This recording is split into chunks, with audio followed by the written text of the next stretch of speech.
Welcome to the News and Views podcast by the Fintech Times. Established in 2016, the Fintech Times is a global multimedia news outlet centered around the world's first leading fintech newspaper. We report on the latest and brightest ideas from the fintech world. Follow the conversation using hashtag TFT News and Views and follow us at the Fintech Times. Hi, I'm Francis Bignell and I'm a journalist at the Fintech Times. Hi, I'm Tyler Smith and I'm a journalist at the Fintech Times. Hello, everybody. It's very, very nice to be back with all of you. Unfortunately, Polly couldn't join us today, so it's not just me and Francis this week. Right now, we're actually joined by a very, very special guest, junior journalist at the Fintech Times. Tom, how are you? Hello, I'm very good, thank you.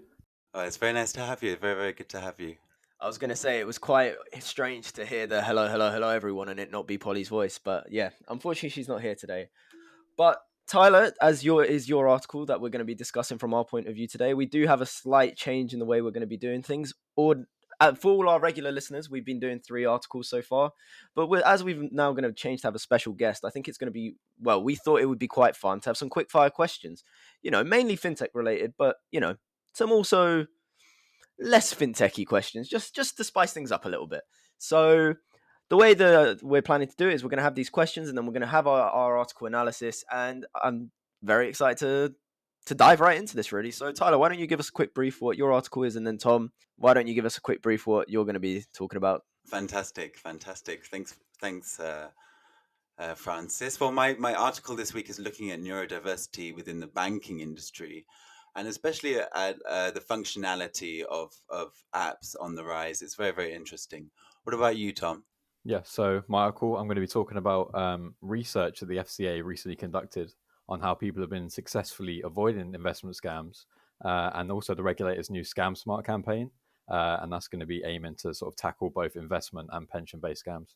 Let's do it. So we're going to be starting off with our quick fire questions. Tom, what have you found most interesting about the fintech industry since joining it? Well, I mean, that's a big question and potentially a broad question to start off with.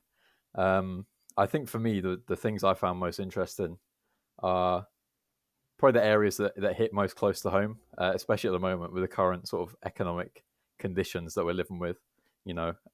Anything to do with, innovations, dealing with the cost of living crisis and just, surviving financially at the moment. They're normally currently the things I find myself gravitating towards. And just seeing how, especially in the UK, the fintech industry has been growing recently. And yeah, just as a good starting point, I think it's nice to stay close to home and then gradually branch out. That is a very, very fair answer. But, following up from that ever so slightly, before sort of joining the Fintech Times, did you really know much about the fintech industry? Because, I mean, Tyler and I don't know if anyone really remembers, but we took part in a webinar when we first joined. And us, along with our other Kickstarters, back in the old days when we had just joined as Kickstarters, we also seemed to say that we didn't know much about fintech. So how did you know much coming into it? I'd love to tell you I was an expert in fintech, but far from the truth. I think most of the time, anything I was dealing with fintech, I didn't even know it was fintech. I mean, during the pandemic, I think, as with a lot of people, dipped into a little bit of crypto investing, got burnt by crypto investing. And now I'm staying firmly away from crypto investing. As I've learned since I've joined the industry, fintech's everywhere. You can't really avoid it. But if you were to quiz me on fintech a year ago, I'm not passing. Let's just say that. I think Tyler and I can both agree that crypto burning. That's very true. Yeah, it happens to the best of us. It does. Oh, fantastic! And in that process of joining the industry, I mean, which aspects did you find most challenging? I mean, there's a lot of really contemporary ideas and there's a lot to grasp in it when you're writing about it every day. What did you find most challenging? I think to begin with, it's just realizing how broad the sort of fintech industry is. I think when, before I joined, it was very easy to think, online banking, cryptocurrency, and that's kind of where it starts and ends. And then when I joined, I realized, okay, there's a lot more to take in and a lot more sort of concepts and ideas that I need to learn. And I'm like, there are certain things it's so hard to get your head around, when you're joining the industry. I mean, I say looking at a bit of crypto investing before I started, but ask me questions about blockchain, I'm still going to struggle to to ask you to answer any of your questions. So it's there are certain things that I still have to look up every time I see it and go, right, I need someone to explain to me in dummy terms what this means. Yeah, there's sort of like you have to go back to almost like the layman's terms to really like find a starting place with some of these Exactly. ideas. And it's always changing as well. Like, there's always something new to learn. So Tyler, why don't we dive straight into your article?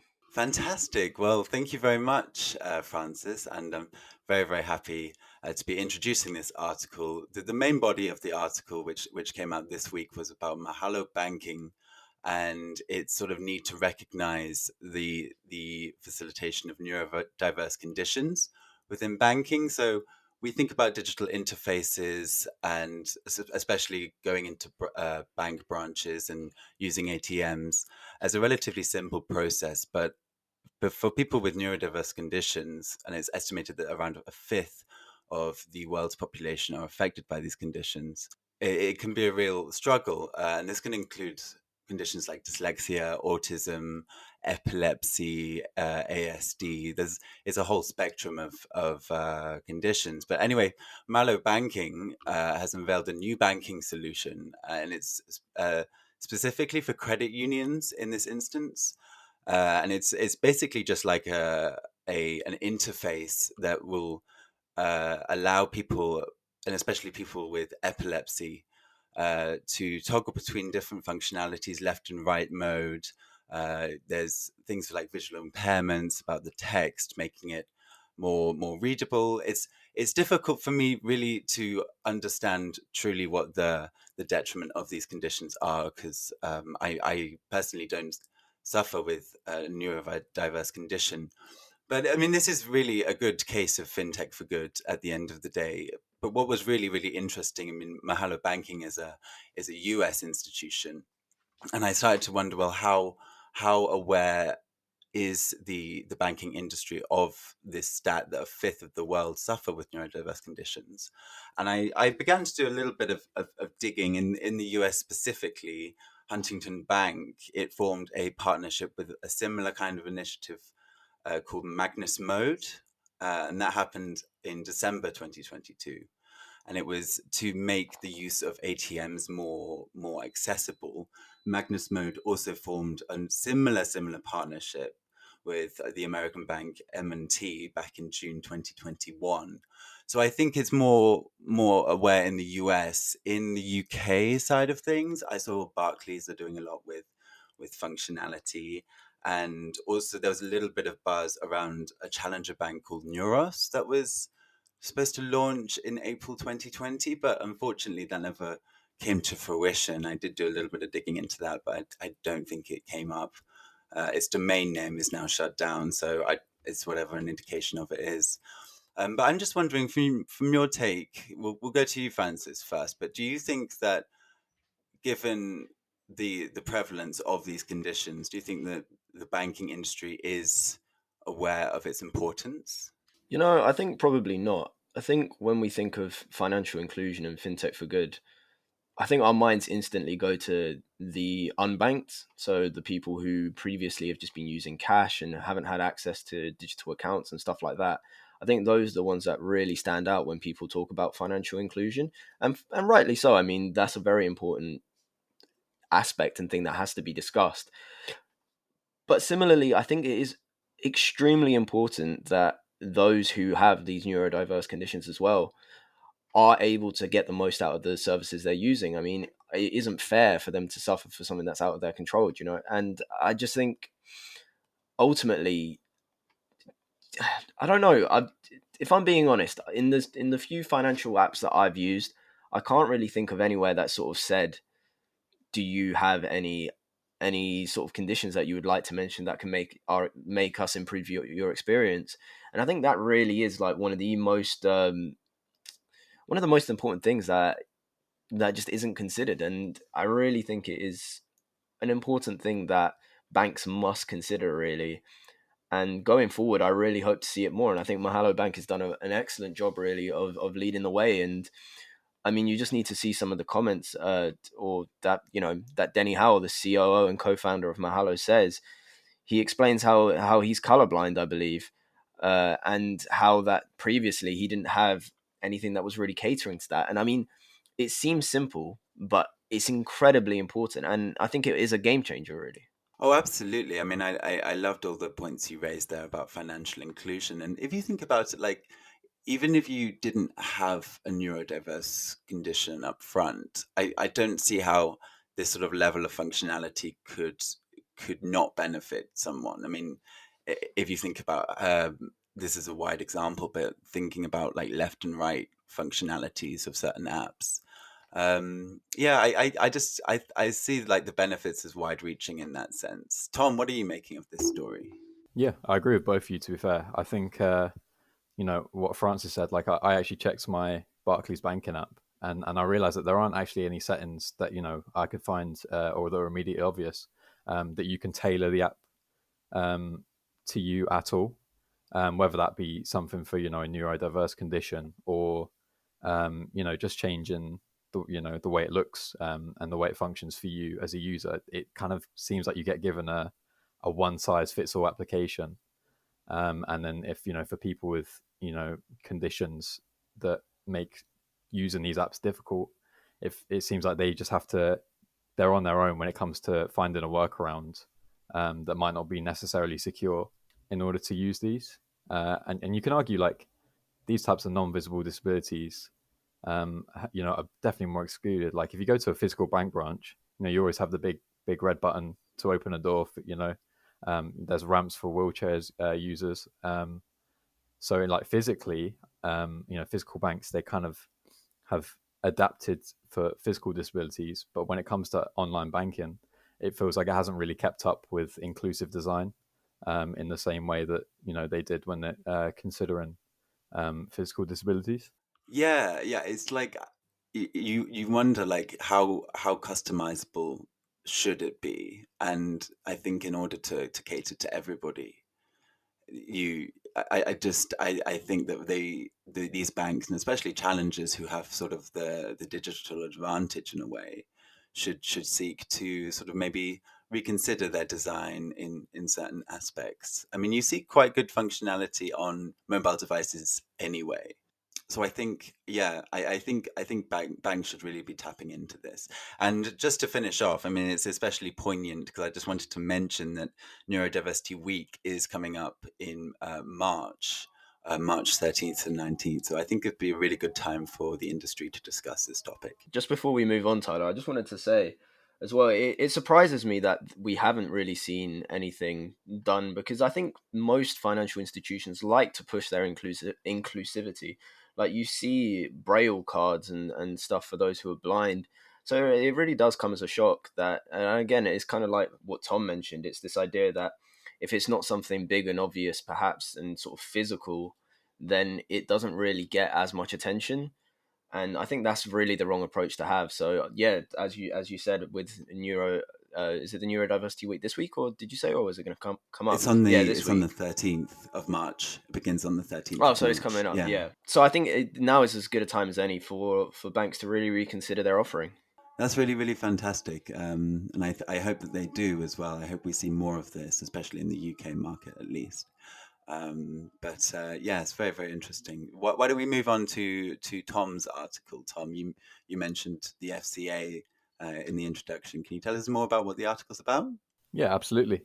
So basically, it's about how the FCA have released research looking into how investors have been able to recognize potential scams, and their sort of innate ability to recognize scams has stopped potentially around £2 million worth of investment scams and stopped these losses during 2022. And the research was basically really focusing on how are investors spotting red flags and how are they acting to prevent scammers from stealing their money, basically. So some of the sort of key points that I found interesting were around 34% of investors said that they'd recognize scams just based on like obvious like mistakes in the material. So a lot of these sort of scams are coming through emails or phone calls, and if they're coming through email, a lot of them have spelling mistakes, or they spell company names wrong, or something like that, and they have facts, sort of information that aren't factual within the emails. And I think a lot of people a lot more savvy, especially in the last couple of years or so, than we have been previously. Similarly, 26% of investors didn't fall for like pressure to invest. So a lot of these emails, they'll offer like a deal or like an investment offer that expires, in X amount of time. And in previous years, I think it's been seen that a lot of people fall for this. They think I haven't got a lot of time to act on this if I'm going to invest. Whereas now people realize that these time limited kind of offers are generally pretty much always scams. And finally, when people began to suspect scammers, around 42% raised the alarm to their families and friends, while 27% took to social platforms to warn others of the activity. And I think that's just sort of a really key point at the moment. With a cost of living crisis going on, people are becoming a lot more aware of investment scams. And it kind of coincides nicely with the FCA's new Scam Smart campaign, which is basically part of the FCA's movement to ensure that consumers are aware of threats online and deceptive information that's being spread by not only scammers, but also sort of big tech companies and financial firms. Kind of to time with that, the FCA recently blocked around 8,000 misleading advertisements and promotions in 2022. And it just shows that the FCA is really looking to protect consumers due to the state of the cost of living crisis. So as part of the campaign, it's released a warning list online for potential investors. So basically you put in whether you're considering an investment or pension opportunity, the type of opportunity it is, how you found out about the opportunity, and it basically will tell you how likely that is to be a scam and what you should be looking out for when considering to invest. So I just thought it was an interesting topic about scams, and just see what you guys thought about sort of the current state of investment scams and what you thought about how people are dealing with them compared to past years. I thought this was a really good sign that banks and especially investors are becoming more aware of strategies, and I think it's really a testament to the FCA's efforts to counteract what we've seen as a rise in these scams. I think that in terms of its was it smart search feature that you mentioned? I really liked the sort of direct avenue it gave investors to the FCA to report and counteract crimes as they happen. I really actually liked, if I can just pull it up, it was the comments of Rocio Concha, who of the price comparison site Which, and she really explained this need for like a collaborative approach to combating these levels of fraud, and not just making people aware, but making it sort of like a blanket level approach across different sectors of government, regulators, big tech firms and banks. They all sort of need to be pulling together and utilizing their data in the best way to do away with these sorts of levels of fraud. But in general, from the article, I think it's really good, and I think all around that the measures are working, and the FCA is putting its best foot forward in this department. Really liked it. Yeah, I think I echo your thoughts, Tyler. I think as well, something that's really stood out to me is this idea of pressuring, people to invest in these timely offers. And it really is something that I think people are becoming more aware. I think just generally the amount of scams that you're seeing, it doesn't even need to be in the financial industry. I mean, I'm sure you both have heard and probably received these like hello mum or hi dad scams, the ones where it says, oh, I've lost my WhatsApp number, or I've lost my phone, here's my new number, I need money, essentially. And it's just, they're these scams that just don't really make sense. And I don't want to say that scammers are getting lazy and they need to step up, because I think that sends the wrong message, but it really is this idea of, they try and force something by preying on emotion. And for a parent to hear that their child has lost their phone, that's preying on emotion. And I remember during the World Cup last year, we did an article sort of highlighting the fact that World Cup fever would cause a hike in cyber attacks. And one of the people that or who contributed to the article, I should say, was PJ Rohal, the head of fraud strategy and education at the cybersecurity firm Seon. And he said it very simply: if it's too good to be true, then it probably is. And I think this really does stand the test of time in sort of any situation, especially when it comes to investment scams. I mean, I think you can go as far back as you like, and if someone's telling you that it's easy money, alarm bells should instantly be ringing. And what Rohal also goes on to suggest as well is this idea that, it's not even during the World Cup, but especially during the World Cup when, a team was doing well, or they try to prey on the heat of the moment. And scammers try to leverage different emotional impact or emotionally impactful events in people's lives, and they prey on that excitement or fear to separate folks from their traditional way of acting. And I think that, if we're looking at investment scams, people typically are very smart when it comes to investments, but if they're seeing something that says, you've got this X amount of time, you're instantly going to think, oh, I either have to get involved or I need to double check. You don't tend to double check, is essentially what I'm trying to get at. And I think that isn't the right attitude to have. And just finishing off from my point really is, I almost think it's surprising that only, I believe it was 32% from the article, if I remember correctly. Correct me if I'm wrong, Tom. But it was 32% who said that they found spelling mistakes and stuff. And I think they're so much more commonplace, and it just is a case of sort of being a little bit switched on. I mean, I know I have a friend of mine who had one of those emails that was from his CEO, and it was like, oh, I need your WhatsApp number for something urgent. And I mean, if you look at the email address has nothing to do with the company. It's one of those that has a name and about 17 different numbers after it, and at gmail.com. It's clearly a scam, but you need to have that sort of presence of mind to go, hold on a second, let me just check the sender. And I think, people, perhaps it's just a thing of experience. You need to have experienced some negative downsides, but I don't know. I think generally speaking, people are becoming more aware, and I think that's only a good thing. And hopefully, scammers continue to stay on this lazy track so that less people fall for their scams. Yeah, I agree. I think it was 34% that had identified like mistakes in spelling and stuff, or just obvious mistakes in general. But I agree with what you say. But I think it was just important. They said, investors have stopped around £2 million worth of scams by just being, diligent in the smallest ways. Like you said, just checking the sender, checking mistakes, to do with spelling or facts.